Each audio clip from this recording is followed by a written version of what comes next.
Speaker, the statements that have been requested by Senators Koriro, Sotsi, and Senator Hamida are the clearest indication of how lost we are as a country, Honorable Speaker. There is a big problem in this country and we need to address it. So sample this, Speaker. Yesterday there was a report that 4 people in a place called Ginda in Sako constituency of Marsabit were killed by bandits. Senator Osotsi has told us that they are marauding gangs running around Vihiga, killing people, Honorable Speaker. We have had incidents, Honorable Speaker, of bodies being dumped in a mass grave in Kericho, and nobody can tell us what is going on in that particular instance. At the very same time, the minister responsible for Interior is telling us that he knows where every one of us sleeps and who we sleep with. That he has focused his surveillance on us in the political class, Honorable Speaker. That he can tell where Sifuna has slept and who we have slept with. But he cannot tell you, Honorable Speaker, he cannot tell you as a Minister for Interior how somebody can be able to sneak into a ward at KNH and stab a patient and murder a patient in the bed. Honorable Speaker, at the very same time, I am asking myself, how can somebody who's supposed to be the patron of our public health facilities, with all the attendant problems, for instance, Honorable Speaker, Kenyatta National Hospital, a national referral facility, has had cases of shortages of blood, test reagents, medicines, even patient food at times, Honorable Speaker. Recurrent problems about failures of critical equipment, including CT scans, dialysis machines. As we speak, the radiotherapy machine has been out of service for 3 months. Speaker, the person who's supposed to be the patron of Kenyatta has run away from Kenyatta and is now using police to take over Nairobi Hospital. He's telling us he's a patron of a private hospital. I am asking myself very many questions, Honorable Speaker. How is it possible for a head of state, a national government, to take over a private facility? So the questions that have been raised by Honorable Hamida require very serious answers, Honorable Speaker. If you are telling us that you are the patron of all these important private businesses, I remember there were businesses like Nakumat here. They collapsed, Honorable Speaker. And we never saw police being sent into, Nakumat to be able to take over the affairs of Nakumat. In fact, even at Kenyatta itself, with all these problems that we've listed, Honorable Speaker, when was the last time you had the board of Kenyatta being arrested and taken to court? And the most annoying thing, Honorable Speaker, is that if you look at the membership of that board, these are old men, people with the proper professional records, senior doctors in this country. They are arrested over the weekend, Honorable Speaker. And the president himself confirms that he's the one who sent the police. Speaker, when President Ruto was campaigning, he told us that the era of the use of state security agencies to intimidate and to harass people would be a thing of the past. When he stands up and confirms his mambo ni matatu philosophy in handling of private disputes, we have a reason to worry. Which is why we continue to urge that, Honorable Speaker, this country can never be about shiny things. You are building as a railway. It is ours anyway. It is our money.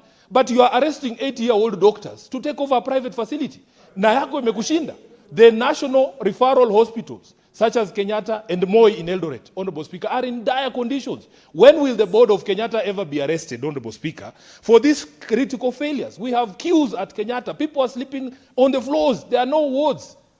And then you go and tell us that you are the patron of a private facility and therefore you are going to take over it. These are the issues, Honorable Speaker, that point us to misplaced priorities and the fact that this government has totally lost its way. Speaker, as bandits run around Marsabit and the other countries, do you know there were 2 police land cruisers which were sent to Narok town to disrupt a political rally by elected members of this house, including myself and Senator Osotsi. As the bandits run around there, in those areas I've mentioned, Honorable Speaker, would you believe it that if you pass outside Dari Restaurant, Tuju's restaurant on Ngong Road, there are 4 police land cruisers permanently stationed there for the past 1 week. Murkomen, surely, as a former member of this house, we expect, especially from the younger leadership, that we will be able to demonstrate that we can run a country. Speaker, what is happening in this country is unacceptable. And we want all Kenyans to know that don't be deceived by those shiny things like railways and stadiums. We need to put in place a government that will put the safety and well-being of all individual Kenyans ahead of everything else. I thank you, Honorable Speaker. Honorable Senators, we are going to spend only 20 minutes on comments of statements. And I see a lot of names on the dashboard. So I would ask the following, the senators that are going to speak for not more than 3 minutes. Senator Boni Kalwale. Thank you, Mr. Speaker. Mr. Speaker, the matter raised by Senator Hamida, that Dr. Obwaka was arrested because of the good work that he's doing at Nairobi Hospital. We are very unhappy. He's our senior colleague. He was our consultant when we were interns. He was our lecturer. Dr. Obwaka at 80 years plus has absolutely no reason, Mr. Speaker, to want to wish the collapse of Nairobi Hospital. When I heard about it, I went to Muliro Gardens at 7 p.m. that evening. The place was deserted in Kakamega. And I looked in the sky, looked at the sun, and asked myself, is this the same garden where I stood and asked the people that we want to vote change? Mr. Speaker, it cannot be right that we arrest professionals who have, in fact, Dr. Obwaka, for information, Mr. Speaker, has no interest in the small money you see around. The guy succeeded financially long time ago. Mr. Speaker, the issue raised by the Senator of Vihiga about the conduct of police. Under the police code of conduct, a policeman is supposed to act with integrity, honor, and fairness. The same police officers who are now doing collaboration with gangs and goons in Vihiga, because we border with Vihiga longest, are the same ones who come to Kakamega in the night using police land cruisers, Mr. Speaker, to collect soil of gold to go and do business.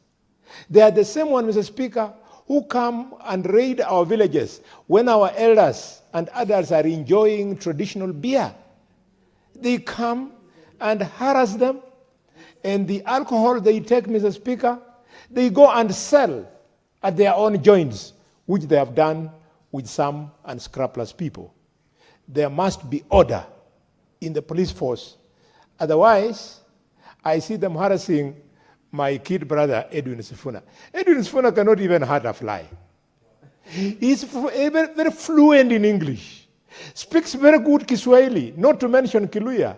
Let him do his thing. He is enjoying the freedom of choice, freedom of association, freedom of speech, for which his grandfather fought. His grandfather, Henry Pius Masinde Muliro, they're the ones who fought for this nation. You cannot deny his great-grandchild from enjoying the fruits of that struggle. Mr. Speaker, I'm calling these people out. Senator Manzo. Thank you, Mr. Speaker. I would like to comment on Senator Otsosi's statement on the security situation in the country, Mr. Speaker, and say on top of that, Meru, where Meru borders with other counties, there has been cattle rustling, and quite a number of people from that region have been attacked and killed, and their animals driven away, Mr. Speaker. We know that cattle rustling is being prevented in some parts of this country and should be a thing of the past now. Some people do it as a matter of culture, but in the real sense, it is robbery with violence. Mr. Speaker, we should see police action in those areas, and we should make sure that as a Senate, through this statement, that people in Kenya live safely. The most important thing for the government is to prevent and make sure that people's lives are not lost carelessly, or people are not injured by the system. And Mr. Speaker, is very annoying, to see that happen while we purport to build the roads. If quite a number of young people are kidnapped and killed, who are you building the railway for? If you are doing the housing project and people are dying very carelessly across the country, massively, if it is not floods, Mr. Speaker, which we expected and we knew will come, and the weather forecast is there, you know the drainage system is bad, Mr. Speaker. And as you drive innocently in Nairobi streets, you find yourself in a river, you are alone in a small car, and you end up being swept away. What are you building the houses for, Mr. Speaker? So I think the sanctity of life must be given priority. Police should be retrained. They should be called into order.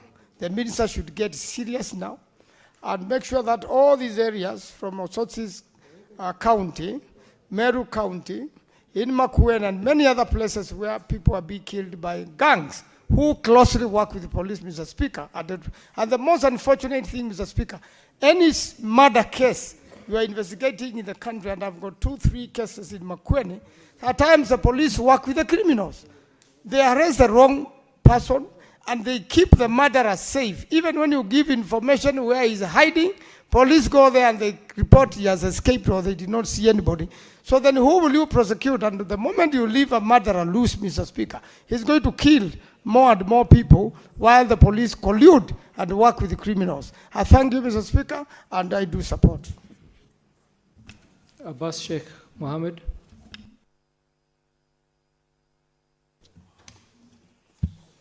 Thank you, Honorable Speaker. Honorable Speaker, I want to